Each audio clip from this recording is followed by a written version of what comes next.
Hey, what's going on, sports fans? This is Sean with BoxingandBasketball.com, and we're back with the hostess with the mostest.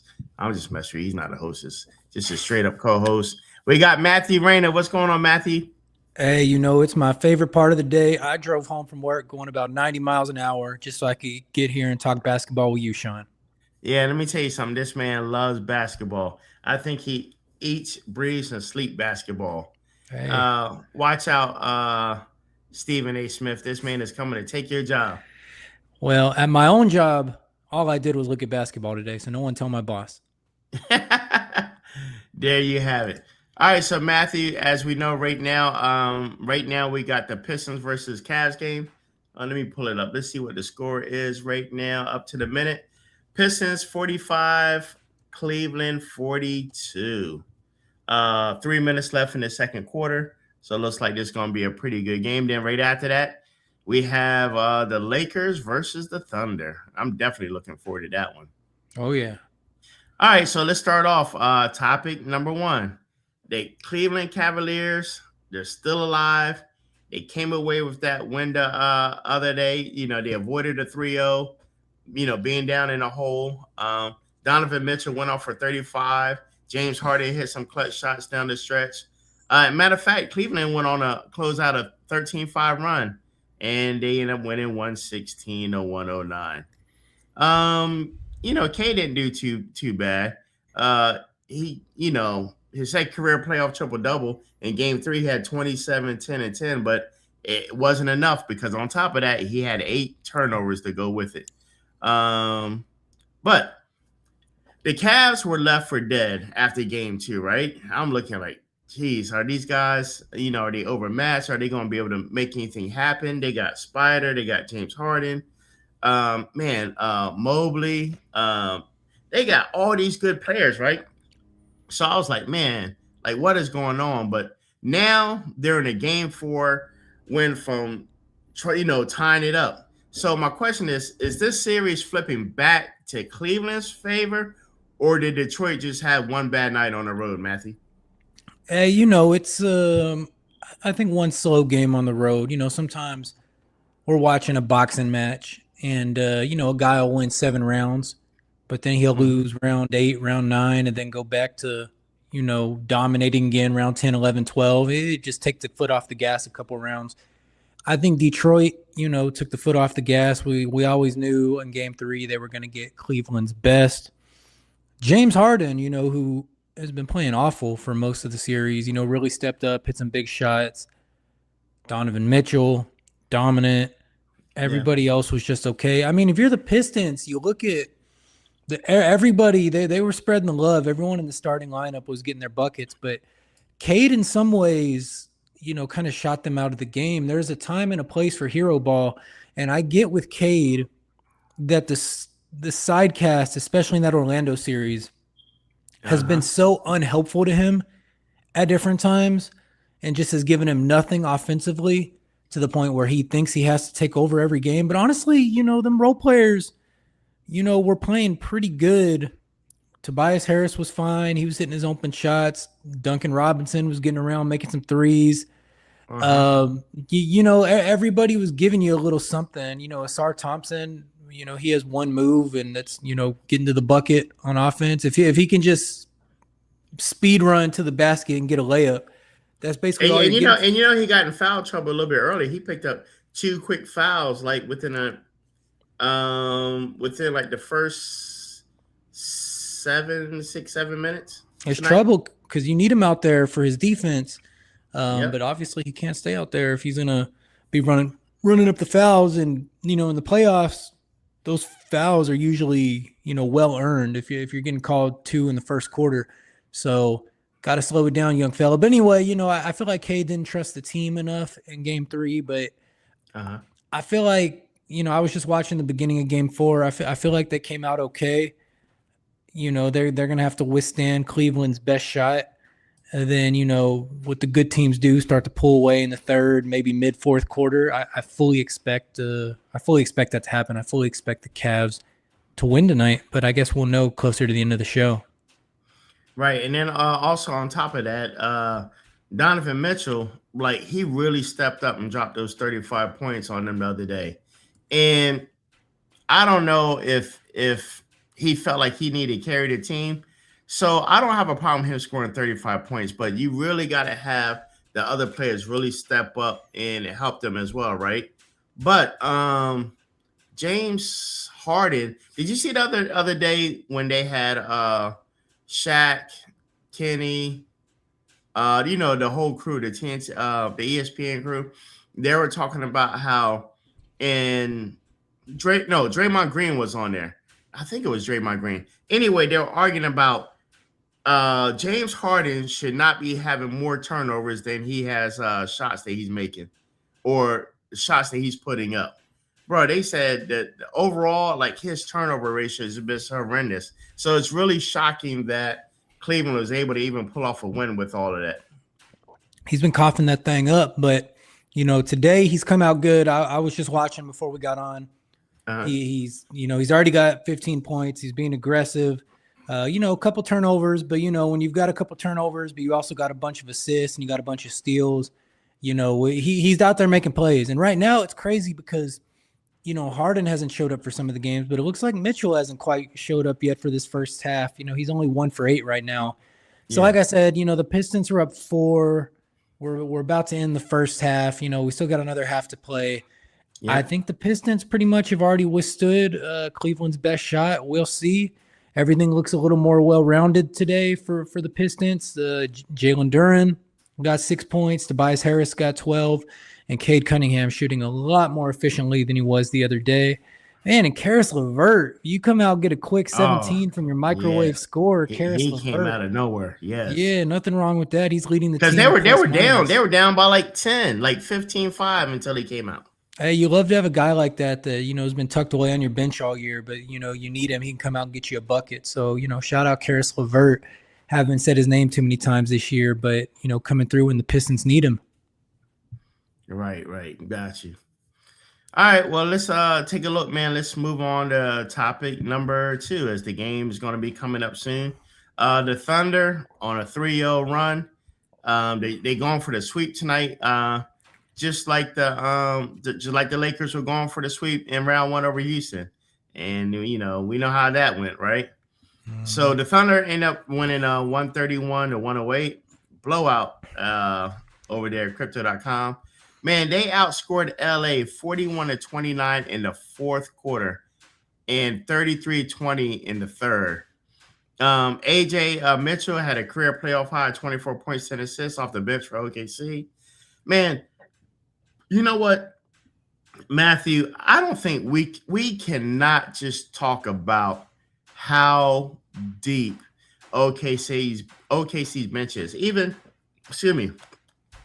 LeBron James was talking about, the bench is, what do we do with that bench? Even he knows the bench is good, but he's like, man, we're trying to compete, but it's the bench that's, roundabout really hurting us. What do you think about that? Man, just looking at the numbers, 44 points from the bench. Almost all those guys shooting 50% from the field, led by Case and Wallace. 6 for 10, 4 for 6 from 3. I mean, Oklahoma City really is the perfect situation because you have the best offensive player in the league in SGA. I don't know if you hear that tap, tap, tap. What is that? I think there's some rain falling on my space heater outside. And, when you have a space heater, I guess you're susceptible to the little things like that. And I think the drip from my neighbor's space heater above me is falling on my space heater. So anyway, a little distracting, but in any case, what Oklahoma City has is perfect because they have the best offensive player, they have the second best defensive player, and they've surrounded them with these no ego shooters that also play defense. So you've got a never-ending list of people that can switch on defense, that can make threes on offense, that aren't going to cost you the game with their ego. You've just got Shea, you've got Chet, and you've got a bunch of other role players that have embraced being role players and are stars in their role. And then, you mix in, you just future stars, guys like Jared McCain, that deep on your bench, not even playing, when this guy, at some point could be like a 20 points per game guy. So I think Oklahoma City's been dominant, and I expect them to continue to be dominant and finish off the sweep tonight. Right, right. So now here's a funny thing. See, you know what has been trending after that game, right? JJ Redick. First of all, we get to JJ Redick. DeAndre Ayton, right? He gave up 2 straight offensive rebounds, then a third. Then he had an and one before he got pulled, right? He had finished like 10.6 rebounds, one defensive rebound in 23 minutes. He got beat by Holmgren, by Hardenstein. Hardenstein had 12 points on 6 or 7, doing better than Ayton, right? But then after that and one and then giving up the rebounds, JJ Redick, I know you saw it. He was caught on camera. You know, we got professional lip readers out here. He said, I can't play him. I can't play him. Bruh. Even I don't know if you look at Reddit. Reddit had like over 10,000 like upvotes. Like everybody's like agreeing, like, bro, y'all got to get him out of there. Then JJ Redick, he tried to walk it back in Sunday's practice when he went to the practice. He said, I know how special he is for our group to succeed. In other words, translation, the front office made me play him. What's your thoughts on that, Matthew? You know, it's tough watching him get dominated down low by guys that, you know, he has more talent than, guys that he should be better than. Maybe not Chet, but for sure, you know, Hartenstein, he should be winning that matchup. There's a lot of matchups he should be winning every night. But every team that has him, you know, it seems like they like him at first, like, wow, I can't believe we got this guy. And then as they start to make a run with him, whether it's the Suns, whether it's the Blazers, whether it's the Lakers, it feels like all the teams stop trusting him. But I think he'll be okay. I think he was posting pictures on Instagram of his new chain today. And you know, my God, are you serious? The dominating chain. That's what it's called, dominating. And I think you know, that chain, I'd be doing this podcast a long time to save up enough money to buy that chain. So, you know, he's doing good in some ways. You know, he's fitted up. You know, he's got the chain, but the game is struggling. The game is struggling for him. And then the Lakers, man, that was one of the most pathetic things I've ever seen when they had the team conference with the referees after game 2. Yeah. Go back. I've never seen nothing like that ever, man. Like, they had a whole group chat with the refs. I couldn't believe it. It's the softest stuff I've ever seen. Just go back to the locker room, get showered, and get out of there. I can't believe the entitlement is crazy. And, you know, I don't think like these players are realizing, like, just as an average person, you know, I think average people are tired of seeing how like rude the players are to the referees. And maybe I'm wrong, but I do feel like the bubble they're in makes them not realize how like ugly it looks sometimes when they're just riding them the whole game and just being rude to them the whole game. And it says, you know, they probably talk to a lot of people that way. And so they don't even realize that it's a problem. But when it's just constantly happening throughout the game and over and over, then just having the meeting with them after, like, I just play basketball. No, Matthew, that's what I was about to tell you. Doesn't it make you as a fan? Doesn't it make you as a fan just want to say, man, just play ball? If they're gonna call it, they're gonna call it. If not, just play through it, man. Stop being so soft. Every little touch, blow, kiss, everything's a foul these days, man. Come on, just play. I'm not paying all these money for these seats and paying to watch all just to complain bro. If the refs called every single little thing, it would be a 10-hour game. Yeah. No, they got to do something about it for sure. I know all the talk has been about fixing the draft and fixing tanking, which, you know, sure, it is a problem for sure. But I think in terms of the gameplay, the flopping and the complaining and the constant just looking for fouls, I mean, it's a huge problem. And I think that's something the NBA really should look to address in the offseason. Yeah, absolutely. And listen, LeBron James, I keep talking about 41 years old now, just got smoked by 23 in game 3. His coach is mad at his center. His guard is fighting the refs. Is this LeBron's last playoff series? No, I think he'll be back next year. And if they have Luka, they will still make it to the playoffs. Now, this is his last. I don't think they're going to be contenders next year. I think they'll make Oh, it to the playoffs. okay. But yeah, I don't. If you're just running it back, this same lineup, and if you're going to run Luka into the ground, if you're going to let him get his way and take 35 shots a game, then maybe you're going to come to the same situation this time next year where he's hurt because he's been taking 35 shots a game, playing 40 minutes a game. LeBron's going to be a year older. Austin Reeves is good. He's fine, but I, I don't know. At some point, he should emerge as better than LeBron.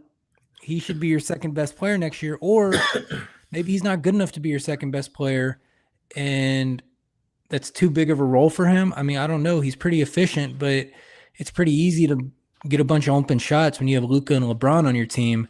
And then just whatever role players LeBron wants that year, which is still the case. Yeah. I mean, they still have some pretty good role players on the Lakers. It might not be the same quality of role players LeBron played with in his prime, but Yeah. he attracts a lot of good players to whatever team he's on. So Right. yeah, I mean, just if they're running it back with this roster plus LeBron a year older, I don't see them being contenders, but they'll definitely have enough to make the playoffs. So no, I don't think this is his last playoff series.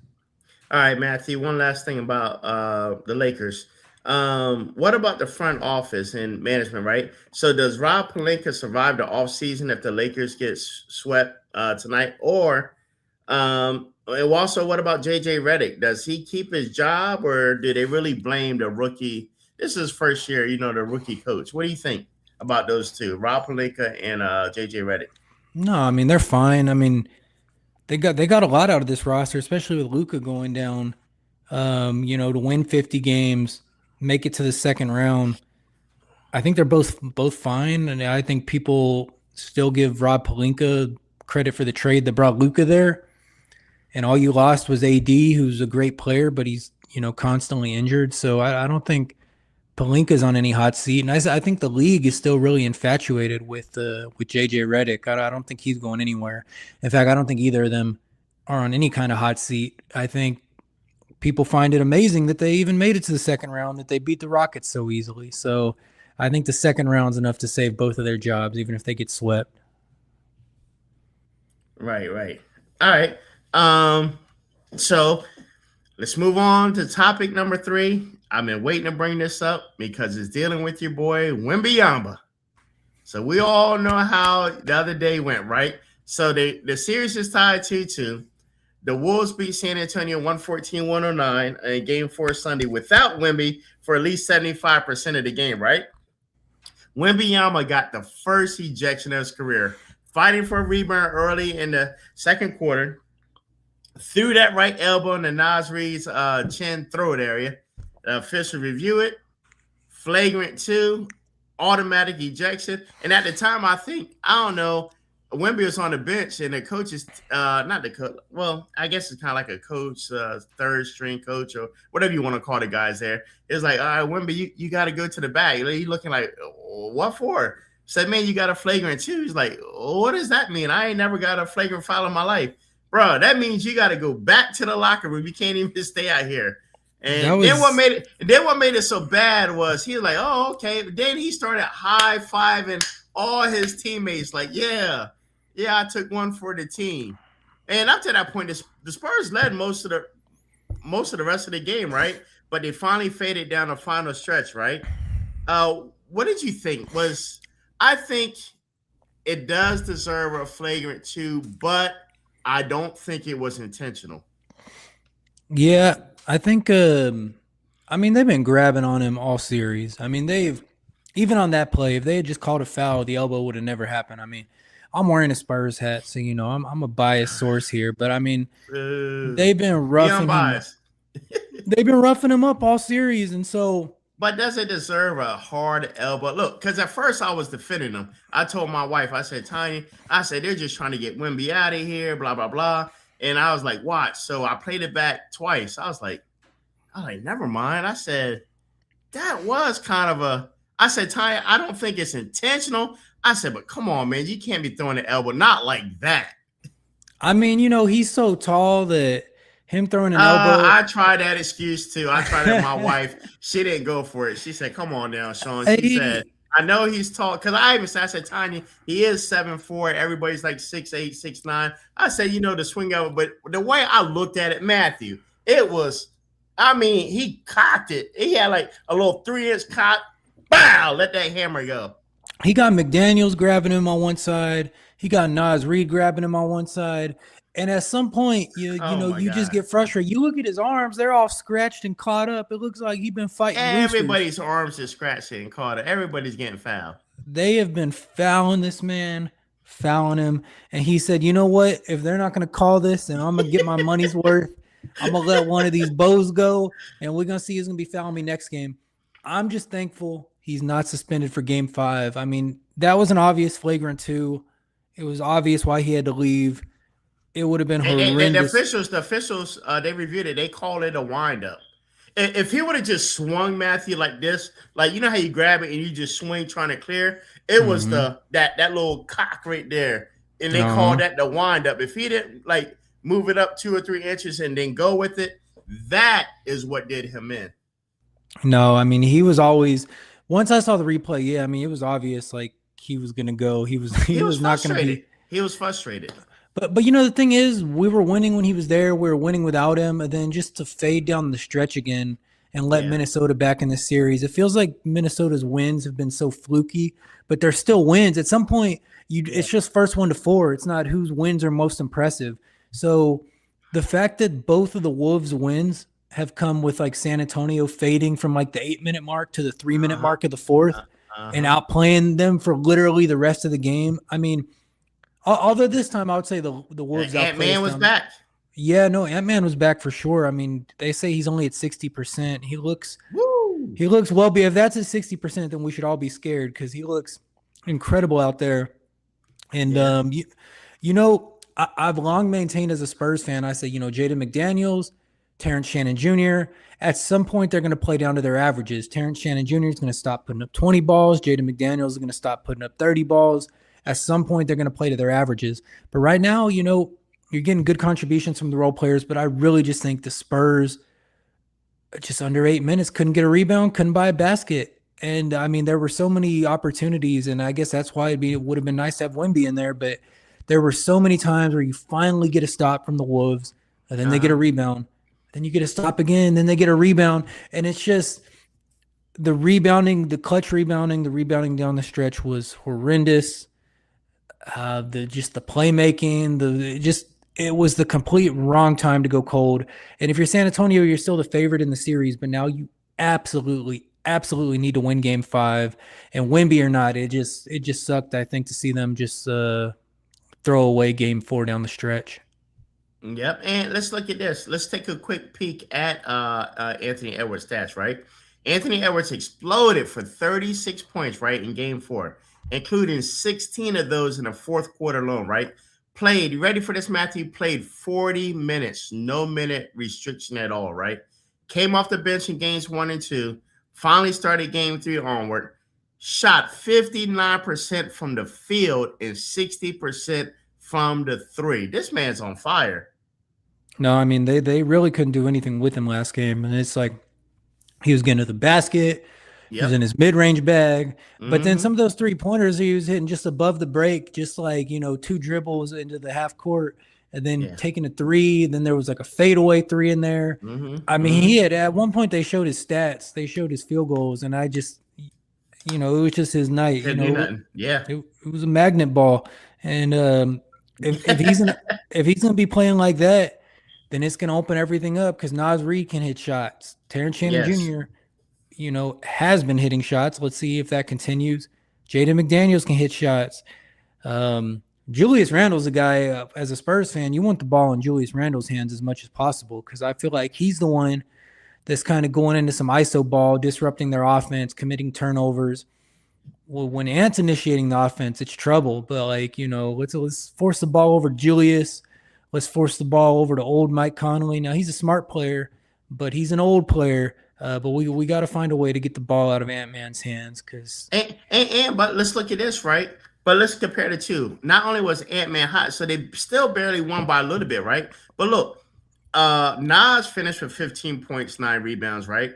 Rudy Gobert, 11 out of 13. the Sumu hit clutch free throws with 9.8 seconds left, right? But then on the other side, the Spurs guards, Dylan Harper and De'Aaron Fox, they each had 24 points. Stephon Castle had 20. So it's not like it wasn't close, right? But it just wasn't enough, right? But how often does Rudy Gobert go 11 to 13? You know what I'm saying? The stuff, little things like that, it was just by a little bit, couple of extra shots that they won. Yeah, I mean, really, it was Ant-Man. I mean, you look at all the other players on the field, on the court. I mean, even when he wasn't Matthew, scoring. do you realize even with all that, it's like Minnesota, the Wolves, as you call them, the Wounded Wolves, they had to be almost perfect to just win Well, by 4 or 5, 6 points. but you know what? That's the thing is nobody's gonna care. It's first one to get to 4. Nobody's gonna care how they did it. And if you're the Spurs, what you're saying is true. True. They had to be almost perfect. But if you're the Spurs, now you have to be perfect and win Yes. game 5 because it's not going to matter how almost perfect they had to be to win game 4. They won game 4, and now you have to go out and win game 5 because they're in this series now. And so, yeah, I mean, it sucks to waste that kind of game from our guards where Castle, Fox, and Harper, all three are great on the same day, which, you would think would happen more, but it hasn't happened all that much this year. And it's probably because, one of them always has to get their rhythm disrupted coming out of the game. But to get 20-point games from your trio of guards, and it has to be the game that Wemby gets ejected in the second quarter. You mix those performances from the guards with just a regular Wemby performance, I think we win that game by 15 points. So Wemby, I need him to come out angry. I need him to come out furious, and I need us to just be up 30 points at halftime of game 5. All right, well, I'm glad you said that, Matthew, because let's look at this. Will Wemby be suspended for game 5, right? Because per the NBA, we're going to get into the rules now. For all of y'all out there, we're going to cover a quick rule book, right? The NBA playoff penalty point system is like this. Flagrant 2 equals 2 points. Suspension starts at 3+ points. This was his first flagrant foul, so he's at 2 points. It's not an automatic suspension, but the rules state that the league has discretionary powers to suspend if they rule it was excessive danger. What do you think they'll rule in favor, whether Wemby gets suspended or not? So I think it already came out. The Wemby is not getting suspended. Yeah. Okay. So, Wemby's here for game 5. So we're not even worried about that. Yeah.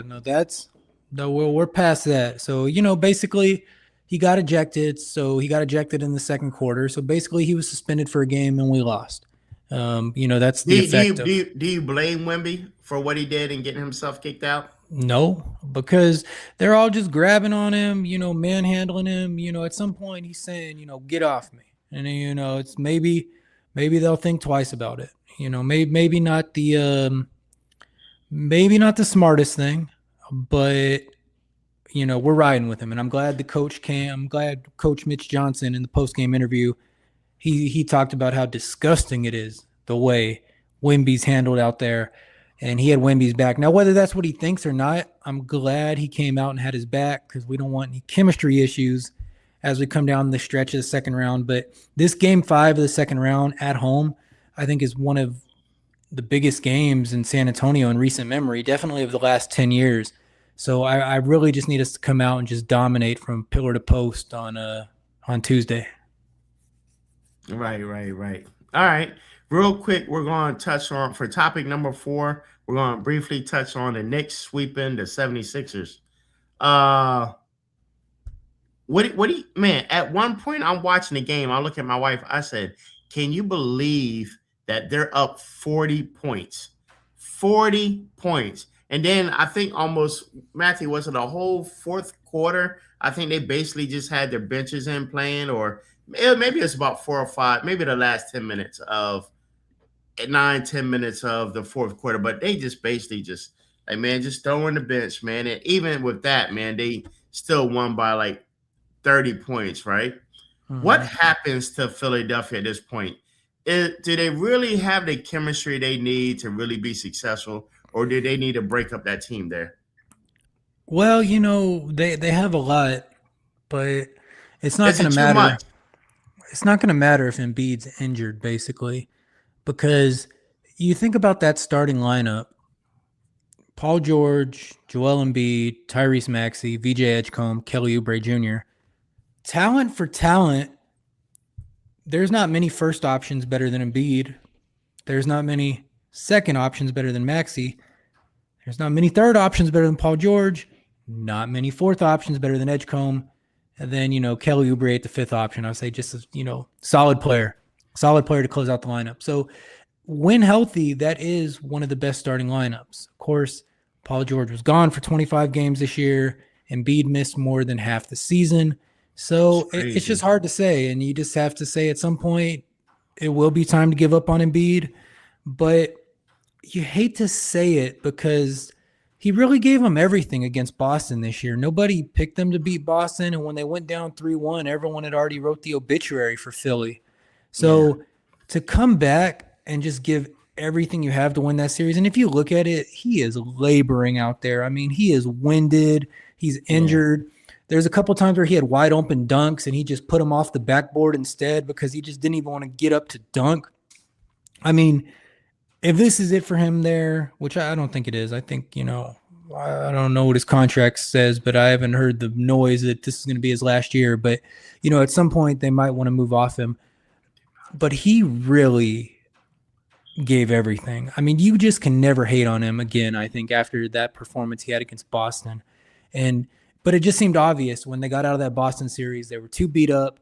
Joel was too beat up. It felt like the Knicks were always going to beat them pretty handily. So I'm just glad they could have that moment against Boston. But I do think they're just a little too injured and maybe getting a little too old to handle the best in the East at this point. Their championship window, I would say, is definitely closed. All right, who do you think the Knicks have a better chance of beating? Do they have a better chance of beating the Cleveland Cavaliers or the Detroit Pistons? What's the better matchup for them?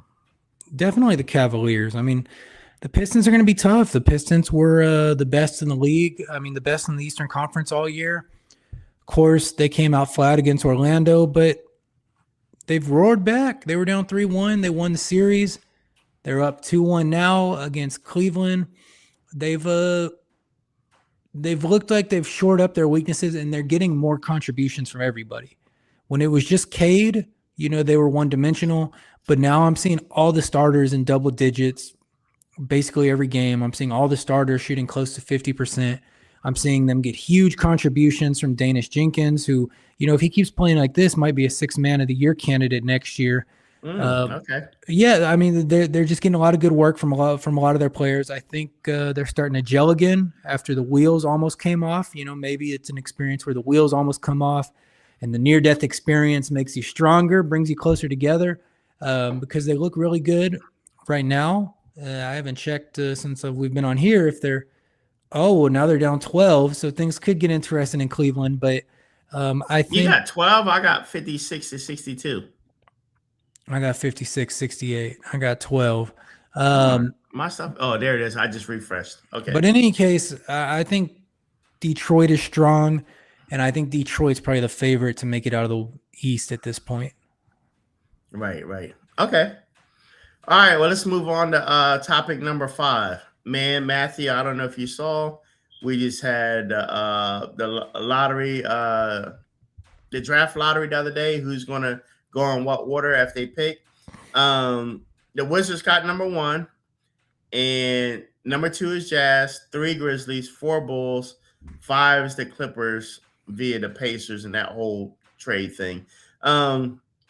But what do you think? With the Washington Wizards landing number 1 pick, they won with the 14% top odds, right?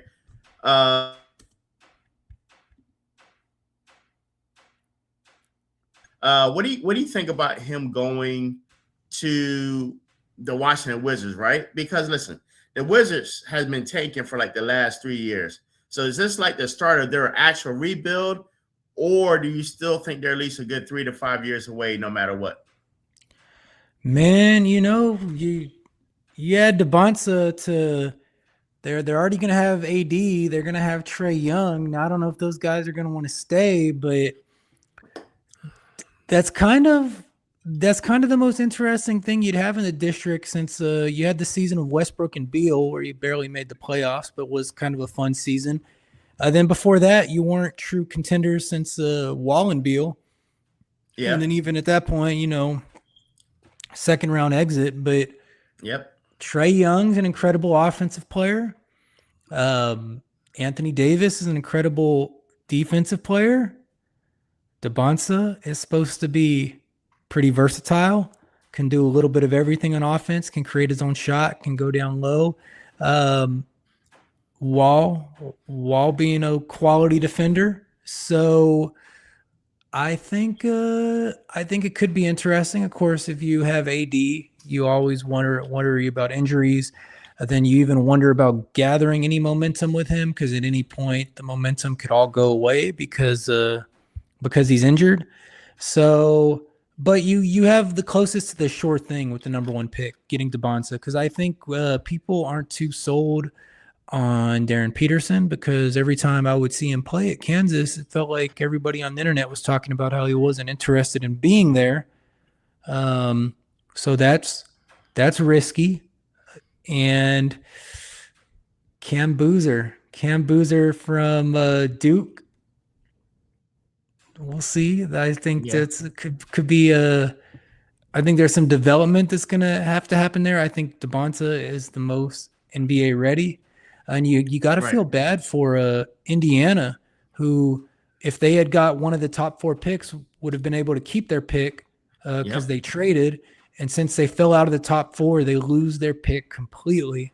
So tough time to be an Indiana fan, having one of your worst years in team history. Of course, Halliburton was out and you'd got rid of Miles Turner, but to have one of your worst years in team history and to not even have a draft pick to show for it. But in that trade they made, they do have Ivica Zubac. So some could argue that having your starting center is more valuable than having the 5th pick in the draft. I would certainly listen to that argument, but definitely tough for the Pacers to not even have a pick after having that bad of a season. But hopefully they enjoy Zubac. Then the Kings, who were another terrible team that I watched all year, fell all the way to 7th. So if you're the Pacers and you're the Kings, and we know the league's cracking down on tanking after this year, so it's going to be harder to do. You weren't even rewarded for your tanking because you really don't even have a good lottery pick. So, good for the Wizards, but I don't know what they're going to be able to do with it. It doesn't feel to me like the Wizards have ever been able to build any real momentum, at least since I've existed on this earth. Right. And you know what, Matthew? Tell me what's crazy is the Pistons are already 60-22. They're in a conference semis right now, right? And these guys, because of these crazy trades that go on behind the scenes, they got 2 first rounders. I mean, how much they have? There's it's almost like there's no ceiling, right? 2 first rounders, especially you only need one of those 2 first rounders to be impressive.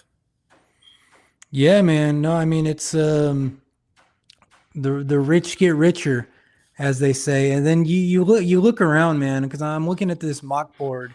There is a lot of talent in this year's draft. So, somebody's going to get lucky even if they don't have a top 3 pick. I'm looking at like Kingston Fleming Jr. I mean Kingston Flemings. I don't know that he's a junior. I don't know why that was in my head. From San Antonio, Texas, one of our most hyped prospects to come out of San Antonio. Was great all year at Houston, despite, being so young and having all the expectations on him. He's somebody that I really think is going to shine in the NBA, although it's going to be tough if you go to like a Sacramento or a Brooklyn, a team that does, or even like maybe a Charlotte, but like a team that doesn't have a culture of building young talent. But this is a pretty deep draft, but I think the only sure thing is DeBonsa. And then Peterson will be one of those we'll be able to tell like within the first couple weeks of the season. Because if he's out there getting buckets, week 2, week 3, we know like, okay, you could build everything else. But I'd like to see him getting some NBA buckets before I proclaim him the next best thing. And I think Cameron Boozer will be very, very good, but I'm holding judgment until I watch him in games because, I do think there is a learning curve for a player like him. And whether that's a being better in the post, or that's shaping up and becoming a better shooter. One of those things he's probably going to have to do better to firmly establish a role on an NBA team. Right. Got you. All right, let's move on to topic number 6. Paige Bueckers outduels Caitlin Clark in a WNBA opener. Listen, this right here is the first time in WNBA history of both teams scored over 100 plus in a regular season game. Dallas had 107, Indiana 104. They went head to head, right? And Clark missed a deep three with a chance to send it in overtime. Fever actually had 2 chances in the final 10 seconds, but they missed both of them. Let me look at these stats. So Paige Bueckers had 20 points, 8 for 10. Now, this is what makes it so important. 8 for 10 field goals, 4 assists, 3 rebounds, only 1 turnover. Caitlin Clark had 20 points, same as her, but she shot 7 out of 18, 4 for 10 from the 3. She did have 7 assists, 5 rebounds, but also had 5 turnovers. Bueckers actually earned this one, right? If you look at the overall plus minus, she definitely did way better than Caitlin Clark. How do you think this plays out between the two, man? Is Bueckers looking like, I'm not saying that she has the same drawing power as Caitlin Clark, but is she definitely a step above what Caitlin is doing right now? Or is it too early to tell? Too early. For a first game of the season, I want to see a little more, but I am worried about Caitlin and her game just because, man, she came out, she struggled in her rookie year, but by the end, she was one of the top 5 players in the league. She found her shot. She found her playmaking touch. And so while the numbers weren't that great, I mean, she had really, that second half of the season, I mean, she had just dragged the Fever up. Last year, she wasn't very good.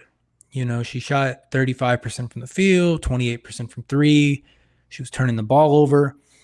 So when I see her still like just having these deep threes in her bag and shooting 2 for 9, but still taking these deep step back logo threes, I don't love it. I want her to work on her mid-range or work on her first step because, I mean, she's quick. I've seen her get to the bucket. I've seen her get layups, and I've seen her be able to break a defense down and make some good passes. I just wish she would hunt for something else other than some of these step-back threes because I think it's hurting her game. I think she's good enough to where she's probably passing up like a few rim runs. Now, like rim runs is relative in the WNBA. I mean, she's not going to go punch that, but she's passing up on a few layups, hunting that 3-pointer, especially because they're so scared of her 3-pointer that if, she's just using a little more hezzies, a little more fakes, and it's easier to say from my seat, but you could see they're all scared of what she can do out there. But I think she needs to calm down. I think she needs to get some stuff at the rim. She needs to work on her mid-range because, I think Bueckers might start to pass her. If Bueckers is playing efficiently all year and Bueckers isn't turning it over and Bueckers is making the same amount of 3-pointers but only shooting half as many, then that's a problem. And it is. I think Bueckers is a real rival for Caitlin, and I just want her to settle down, play her game, turn the threes down a little bit because her first year she was better than all the rookies, and she was better than everybody else in the league except for 3 people. The league is caught up very quickly. Right. Her first year, I would have said there was only 3 players for sure better than her, Stewart, Collier, and Wilson. Mm-hmm. Now, I mean, there's a case that Bueckers is better than her right now. I mean, just if you just watch game versus game and you numbers versus numbers, there's certainly a case. Then, Caitlin's team made it pretty far in the playoffs without her last year, which, it's a good team, so good for them. Yeah. But I think CC's got a little to prove. She's my favorite player, so I hope she does it. But I think she's got a lot to prove this year. Got you. Okay. All right, Matthew, this is our favorite time of the show before we break and go finish watching the rest of Cleveland and then get ready for the Lakers game. The Lakers traded I'm sorry. Cavs come back to win the series right now because I'm looking at the score. That's why I paused for a second. 78. Let me refresh it. Right now, I had 80-64 right now. 4 minutes Ooh, left in the third. They're up 16. If they keep this up, all right. So if the Cavs come back to win this series, will it be in 6 or 7? I'm gonna say neither because they won't come back to win this series, and I will pick the Pistons in 6 no matter what happens tonight. Oh, Mhm. all right. The Knicks, did they win the East Finals? Yes or no? They're Mm, on fire right now, Matthew. they look pretty good right now, and although I'm gonna regret this, especially if they end up losing the night, I'm still picking Detroit over the Knicks in the East Coast Mm, Finals. okay. Bueckers finishes the season with better numbers than Clark. Yes or no? Not the better player, but better numbers overall than Clark this season. As a fan of Clark, I'm gonna say no, just because I'm Ooh, thinking, hopefully, thinking wishfully. okay. So no, okay. All right. I know it's too early, right? But Cooper Flag or AJ DeBonta, who's going to be the better pro in about 5 years? That's so hard to say when you haven't seen the guy in the NBA at all.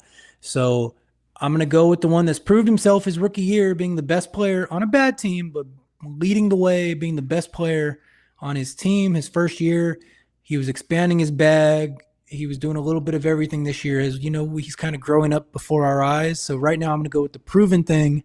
I'm gonna say Cooper Flag, but my answer could change just weeks into the next season. All right, all right. And last question. JJ Redick keeps his job as Lakers head coach. Yes or no? Yeah, absolutely. I think even if they'd lost in the first round, JJ would have kept his job. But I would say since they won in the first round and nobody was picking them against the Thunder, I would say that he is not even on a hot seat. It would take a year of not making the playoffs or maybe getting bounced next year in the first round. I'll say this year he's keeps his job with room to spare. All right. There you have it. All right, listen, basketball fans out there, man, we want to thank you for coming out, joining us. Listen, the playoffs are it's a lot of excitement going on right now. It is definitely one of my favorite playoff years that I've seen in a while, right? Games that I think weren't going to get swept or getting swept, games that I thought was going to be a sweep, seem like they're going 6 or 7. So this is definitely great. And WNBA is starting back up. So we definitely can't wait for that. We definitely want to get some G League players on here for some interviews. So hopefully, and we're working on that. Hopefully, we can get some G League players on here to do some interviews with us. Matthew, what do you want to say to the fans in closing? Man, I want to say that no matter what, tune in tomorrow. Tomorrow's a big game. It's one of the biggest games maybe in the last 10 years in San Antonio.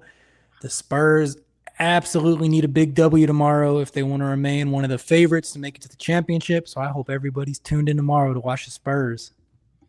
Matthew, I'm going to say this right before we leave. The way it's looking right now, do you still favor if San Antonio make? All right, let's put it like this: OKC, they sweep the Lakers, right? This would be the second sweep in a row. Do you still favor the Spurs beating them?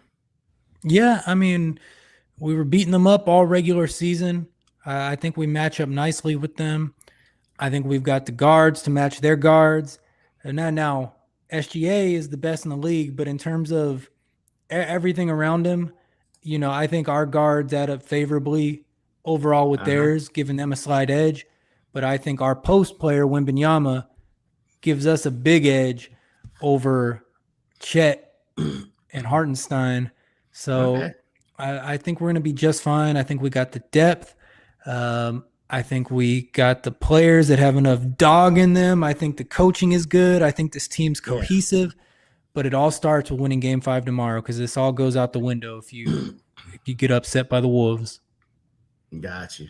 All right. Well, there you have it. Listen, make sure you check us out. Make sure you like, subscribe, share our content, and we will be back Monday.